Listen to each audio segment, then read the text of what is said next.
Bonjour, alors aujourd'hui je voudrais vous parler d'une pratique, quelque chose que je pratique régulièrement chaque année, une fois par an, c'est la cure de raisin.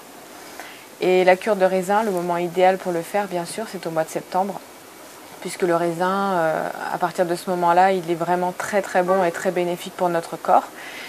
Donc moi je la pratique en général chaque année, ça peut aller de 3 jours à une semaine, tout dépend le temps que j'ai envie de la faire et que mon corps, on va dire, accepte de faire la cure. Donc j'aimerais vous parler en fait des 10 conseils pour réussir cette cure de raisin. Pour bien vous amener à faire cette cure on va dire de la meilleure façon possible pour que ce soit le plus bénéfique et qu'il y ait le plus de résultats possible sans trop ressentir la fatigue bien sûr et aider à éliminer toutes les toxines du corps. Il faut savoir que cette cure de raisin a énormément de bienfaits. Ça permet notamment de faire une cure de drainage. C'est un drainage énorme qui élimine les toxines. C'est une cure revitalisante pour votre organisme qui va le régénérer en douceur. Ça va dynamiser aussi le potentiel énergétique, surtout quand on sort de l'été, c'est vrai qu'on a un potentiel énergétique qui est assez haut. Et le but de faire cette pratique avant de rentrer dans l'hiver va permettre de mieux accueillir l'hiver, et naturellement et progressivement pour l'organisme. Ça va éliminer toutes les toxines qui ont été accumulées dans les tissus. Donc on va avoir pas mal de drainage, on va dire, et on va vraiment ressentir les effets de cette cure assez vite.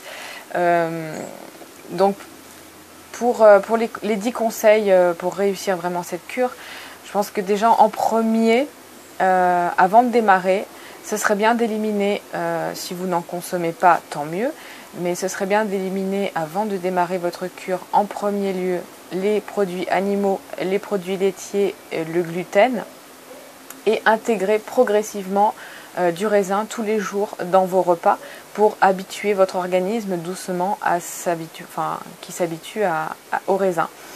Donc éliminer progressivement tous les produits, on va dire, qui sont acidifiants pour l'organisme et très toxiques. Donc éliminer en premier les produits animaux, le lait, le gluten.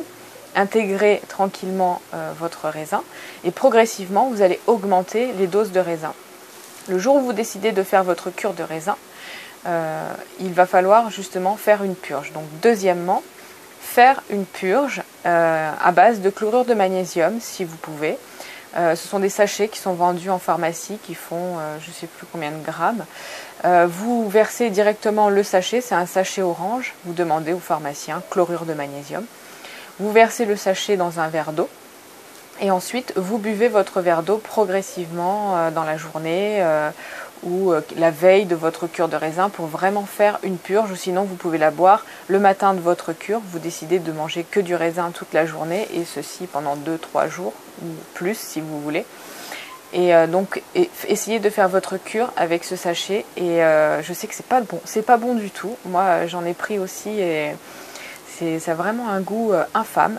Et bon, après, vous bouchez le nez et vous buvez et vous faites votre petite purge. Donc, soit vous la faites la veille, soit vous le faites le matin de la cure de raisin. Donc, progressivement, on élimine produits animaux, les gluten.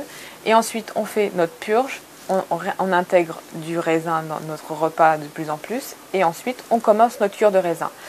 Donc, pour faire votre cure de raisin, troisièmement, choisissez des raisins bien mûrs, ça c'est important. Moi j'ai commencé ma cure de raisin seulement maintenant parce que jusqu'à maintenant les raisins n'étaient pas mûrs pour moi, ils avaient un goût trop acide, c'était vraiment pas très bon.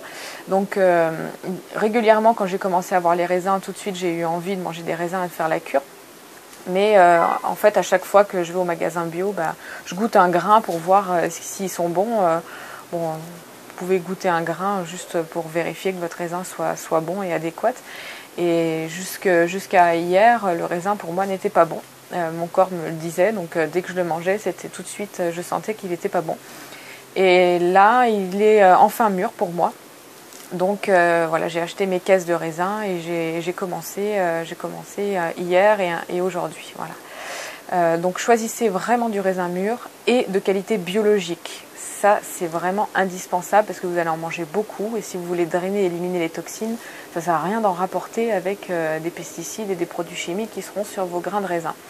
L'idéal, si vous pouvez trouver des raisins qui ont été, on va dire, chez un producteur ou un agriculteur pas loin de chez vous, ça serait l'idéal.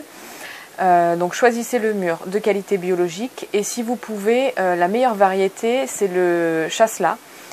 C'est la meilleure variété pour faire la cure de raisin. Donc moi j'ai pris celui-ci, mais bon, c'est du raisin noir. C'est pas le meilleur pour faire la cure parce que la peau est quand même très épaisse, mais je vais en parler tout à l'heure.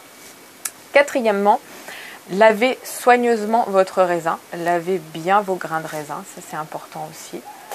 Cinquièmement, faites des petits repas.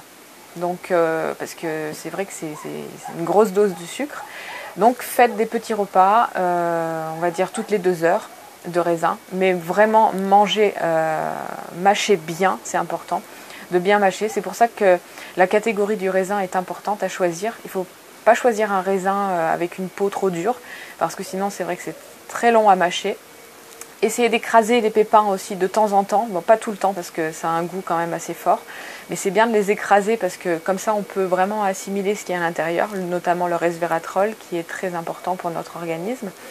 Donc moi en général j'en croque 1 sur 5 de grains parce que sinon après ça fait trop et c'est vrai que c'est pas très bon au goût. Sixièmement, mangez à votre faim. Donc c'est important de faire des repas où quand vous sortez du repas, vous n'ayez plus faim. Donc mangez en quantité suffisante du raisin pour ne plus avoir faim. Septièmement, vous pouvez continuer une pratique sportive. Au contraire, c'est même mieux. Choisissez des pratiques un peu plus douces qu'habituellement, de la marche, de la natation, du vélo. Huitièmement, combien de temps faire la cure? Alors tout cela dépend vraiment de chacun.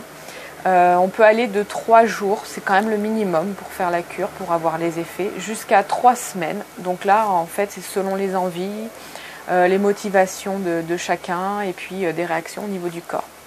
Neuvièmement, justement, restez très attentif aux réactions de votre organisme. C'est vrai qu'on peut avoir au début des maux de tête, des éruptions de boutons. Donc tout ça, c'est un signe de détox et c'est un signe de libération des toxines. Donc au début, bon, il ne faut pas trop s'en faire, c'est normal. Si vraiment c'est trop dur pour vous, si les maux de tête sont trop forts et que la détox est trop forte, vous pouvez arrêter la cure tout simplement et puis essayer de la refaire une autre fois, mais en faisant juste 1 jour ou voire 2 jours, donc pas plus. La détox, ça fait partie du jeu, donc il faut aussi, on va dire, prendre ça en compte. Voilà. Dixièmement, pour la reprise alimentaire, il faut vraiment la faire progressivement. Il faut sortir de la cure en douceur, ça c'est important. On ne sort pas de la cure du jour au lendemain comme ça, tout de suite en réattaquant les produits laitiers, les produits animaux, le gluten. Si vous n'en consommez pas, c'est beaucoup mieux, c'est certain. Pour ceux qui consomment encore certains produits, il faut les réintégrer en douceur. Donc d'abord, en premier lieu, il vaut mieux réintégrer des fruits. Donc continuez quand même toujours à manger des raisins et intégrer d'autres fruits progressivement dans la journée. Et ensuite, après, quelques légumes, etc. Et jusqu'à reprendre une alimentation normale. Il faut savoir que plus votre cure a été longue et plus la reprise alimentaire sera longue en fonction du temps qu'aura duré votre cure. Si vous faites une cure de 3 jours, il faudra au moins minimum 3 jours pour reprendre une alimentation conventionnelle qui est la vôtre. Voilà. Donc j'espère que mes conseils vous auront apporté leurs fruits et puis je vous souhaite une très bonne cure de raisin. Au revoir.